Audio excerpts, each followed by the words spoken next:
Chapter 12 Flying Lessons. The Badlands Hive. Watch out for that! The warning came too late, as Twilight slammed face first into a rather large rock, to which Chrysalis simply sighed with a facehoof. Chrysalis, Twilight, and a few snickering guards stood just outside of one of the entrances to the Badlands Changeling Hive. After 3 days of milling about, studying every single book in the library she could, Chrysalis had finally managed to drag Twilight into the flying lesson she herself had actually asked for.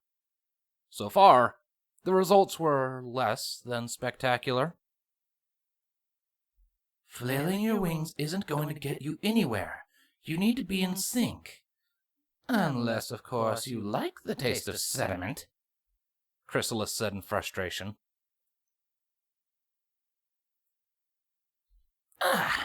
Flying is much harder than Rainbow Dash makes it out to be. At the end of the day, I'm a mage, not a Wonderbolt. Changeling magic I can handle just fine. Demonstrating her point, Twilight summoned green flames around her and sank into the floor, before a second portal appeared right next to Chrysalis with Twilight stepping out.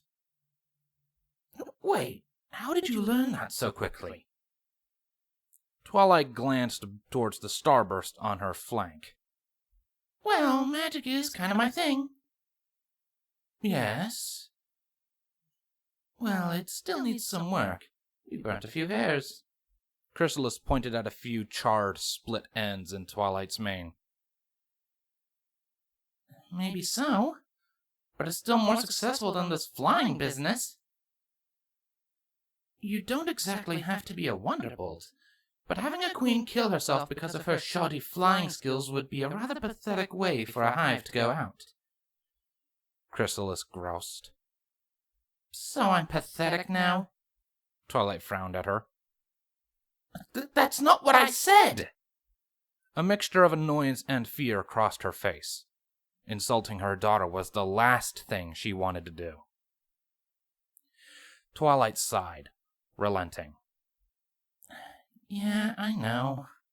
It's just so frustrating doing the same thing over and over again for 5 hours with no real progress. Some would say that's the definition of insanity. I wouldn't say no progress. When we started, you couldn't even get off the ground, Chrysalis said, trying to comfort her despondent daughter. Let's keep trying. I'm sure that you'll get it in no time, my daughter. Yeah, I suppose. Chrysalis looked at her guards before moving closer to Twilight's, speaking into her ear in a hushed tone. Hey, can I reveal something? What? Twilight said in piqued curiosity. Chrysalis pulled away from Twilight's ear, instead opting to use the hive to communicate what she had to say. Chrysalis continued. Well, the first time I tried to fly, do you know what happened? What? Twilight asked again, also over the hive. I crashed into the crystal in the atrium, or at least the old one, as it smashed. You what? The shock registered on Twilight's face for a few moments, before she forced it back to neutral.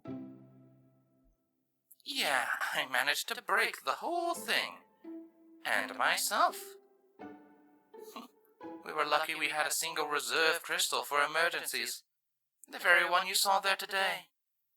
It was actually years before Mother even let me attempt flight again. Twilight couldn't suppress a giggle. Wow, that's pretty bad. If any pony today found out, my reputation would be ruined. The internal voice sounded like Rarity, but the smile on her mother's face let her know her true intent. Twilight rolled her eyes. Yeah, I doubt that. But don't worry, your secret's safe with me. Chrysalis moved away and cast an eye over the vast wasteland. It's not so much my reputation with my own subjects, but more the risk of the other queens finding out. The other queens? Twilight asked questioningly, moving to verbal communication rather than over the hive. I would be a laughingstock to them. And there are many who would look for any sign of weakness for an excuse to attack. Should they be able to find the hive, anyway? I don't see how a botched flight would be seen as a sign of weakness. It's hardly logical to think that something like that from centuries ago would be relevant now. Who said these queens were logical? Power is all they care for, and they don't care how they achieve it.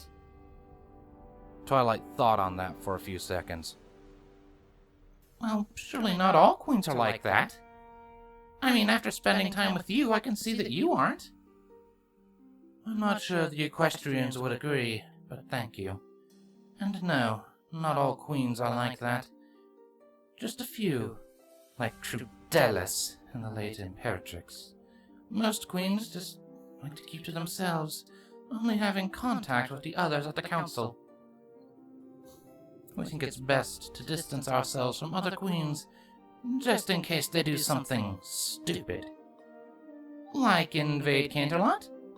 Twilight quipped with a smirk, receiving a playful smack around the ear in return. I was thinking more on the lines of the war with the Thestrals. Twilight's eyes widened.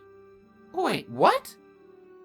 It was a very long time ago, before your princesses defeated Discord and were raised to the throne in the process. I doubt the Thestrals remember it beyond the stories. Even our knowledge of the event is sketchy at best. What we do know is that a hive decided to make a conquest against the then reclusive Thestrals, only to fail and have the entire hive slaughtered. There must be more! This is an entire missing page in pony history. This requires research. There must be more books about it somewhere in the library.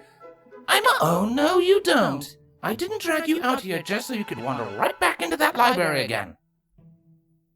Twilight had started to move towards the gateway, but her rear hooves were held in place by Chrysalis's magic. Twilight huffed in annoyance, but ultimately relented.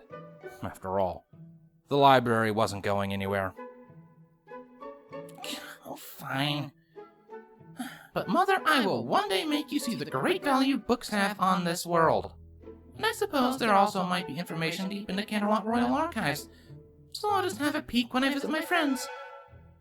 Twilight finished before noticing that Queen Chrysalis was staring at her, wide-eyed. Are you okay? Twilight asked, concern flooding her voice. You called me Mother. Chrysalis near whispered, her voice trembling with emotion. Twilight shifted awkwardly. I did? I didn't even notice. Not that it's a bad thing I did, but... Well, Chrysalis dropped to her knees, quickly wiped a single escaping tear from her eye, and grabbed Twilight into a carapace-cracking hug. You have no idea how long I have longed to hear you call me that. Twilight's thoughts quickly shifted to Twilight Velvet, and how she suddenly felt like she was betraying the mother who had painstakingly raised her. But then, something said by Cardus rang in her ears. You want to know what I think, Princess Twilight? I know the importance of family first hoof, and I think this shouldn't change a damn thing between you and your pony family. If anything, this is just an extension of your family, rather than a replacement. Your mother loves you, and so does Velvet, I'm sure. A smile grew on Twilight's muzzle, and she hugged Chrysalis back, receiving a loving nuzzle from her mother. Cardus is right. This doesn't change a thing. Velvet is my mother, and so is Chrysalis. I love them both. It was then that a thought occurred to Twilight. What? What happened to my father? My biological father, I mean. Chrysalis broke away from Twilight. The light and joy from moments ago had vanished, leaving a dead look in her eyes. In a flat, almost hollow voice. Do you remember the reason why I had to give you up? The love shortage, right? Yes. The thing is, I'm not sure I could have given you up. I was 50-50, and more than likely would have stubbornly kept you with me, despite the danger, if... Chrysalis took a deep breath, before releasing it in a long, sad sigh. If your father hadn't passed on. The love shortage took its toll on all of us. Some more than others. Your father, he became too weak from the lack of love energy and just stopped. One minute he was here, and the next... I found out later why he ran out of energy so fast. He had been secretly giving it all to you. Twilight sat in silence, absorbing the new information. Her gut twisted, and she couldn't help but shed a tear for the stallion she would never get a chance to know, and who had probably saved her life. His name was Vera. You were alone for so long. I'm beginning to see things your way.